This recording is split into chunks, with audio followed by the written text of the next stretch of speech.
మీ ఎలాంటి వ్యాపార ప్రకటనలకైనా వెంటనే మా ఛానల్ సంప్రదించండి. అందరికీ నమస్కారం. ప్రస్తుతం మన స్టూడియోలో సుప్రసిద్ధ జ్యోతిష్య వాస్తు పండితులు బ్రహ్మశ్రీ డాక్టర్ నాయకంటి మల్లికార్జున శర్మ గారు ఉన్నారు.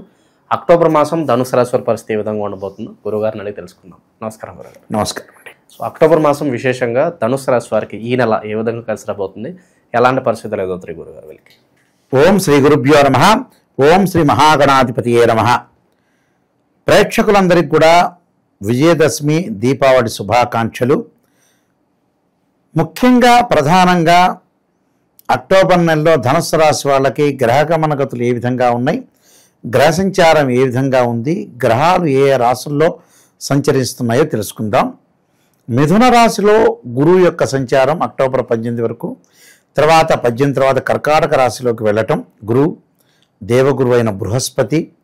శని అక్టోబర్ 3 నుంచి వక్రగతిలోకి వెళ్ళటం, రాహు కుంభరాశిలోను, కేతువు సింహరాశిలో సంచారం చేయటం, శుక్రుడు సింహకన్య రాశుల్లో సంచారం చేయటం, రవి కన్యా తులా రాశిలో సంచారం చేయటం, బుధుడు కుజుడు తులా వృశ్చిక రాశిలో సంచారం చేస్తారు.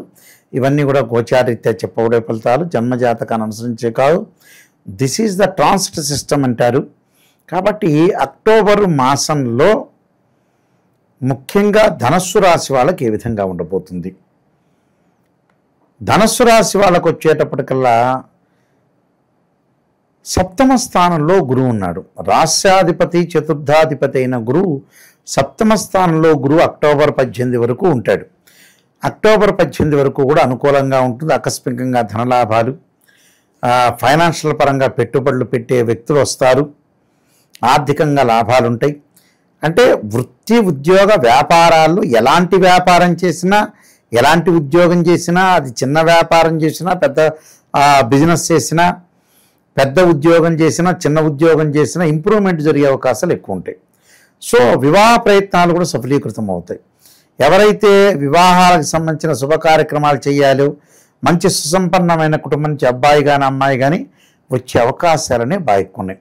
సో రాస్యాధిపతి బాగా బలంగా ఉన్నాడు. 18 తర్వాత అష్టమ స్థానంలో ఉంటాడు.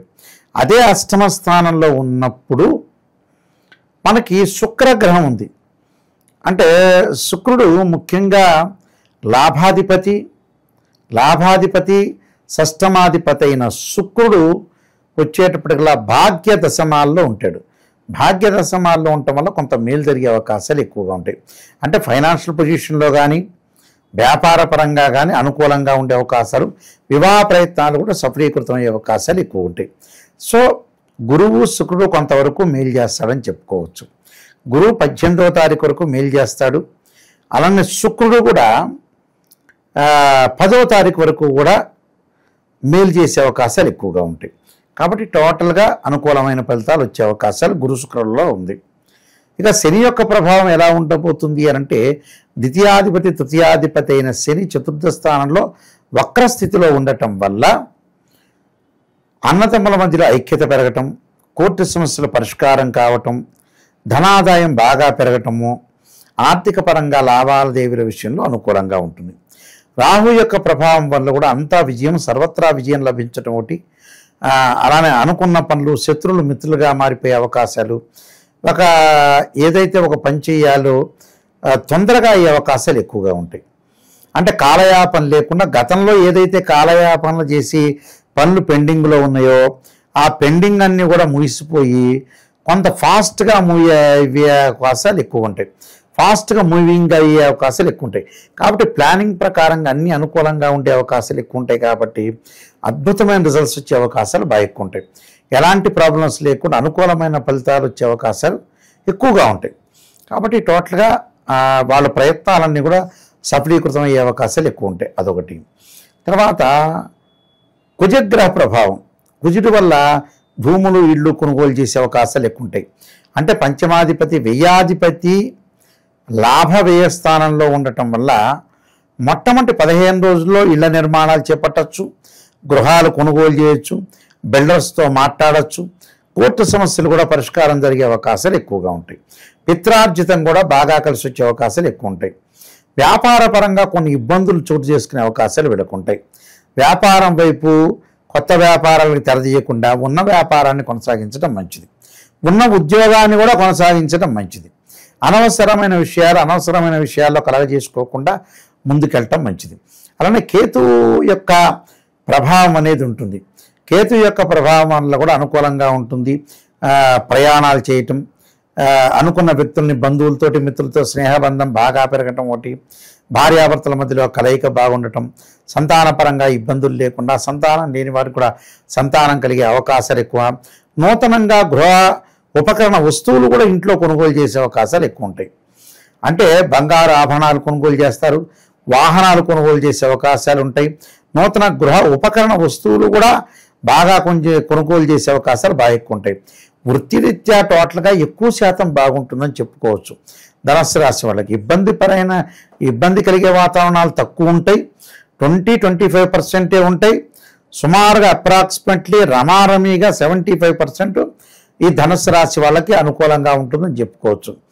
అనుకూలంగా ఉంటుంది కదా అని ఇంట్లో కొంపలో కూర్చోమని ఎవరు చెప్పరు. కష్టపడాలి, కష్టపడి పని చేయాలి. భగవంతుడు కలిసి వచ్చే అవకాశం ఎక్కువ ఉంటుంది. భగవంతుడి యొక్క ఆశీర్వచనం వల్ల మంచి జరిగే అవకాశాలు ఖచ్చితంగా ఉంటాయి. అలానే నాయకంటి గారి ఇంట్లో కూర్చోమన్నారని చెప్పను నేను. గ్రహస్థితి బాగున్నప్పుడు మనం వర్క్ చేస్తే వర్కౌట్ అయ్యే అవకాశాలు ఎక్కువ ఉంటాయి, ఫలించే అవకాశాలు ఎక్కువ ఉంటాయి. ఆ ఫలించడానికి మనం ప్రయత్నం చేయాలి, కష్టపడాలి. కష్టపడితే ప్రయత్నాల దగ్గరకు వచ్చే అవకాశాలు ఎక్కువ ఉంటాయి. ఎంత కష్టపడినా కూడా కొన్ని ఫలితం రానివి కూడా ఉంటాయి. మన అదృష్టం కూడా ఉండాలిగా.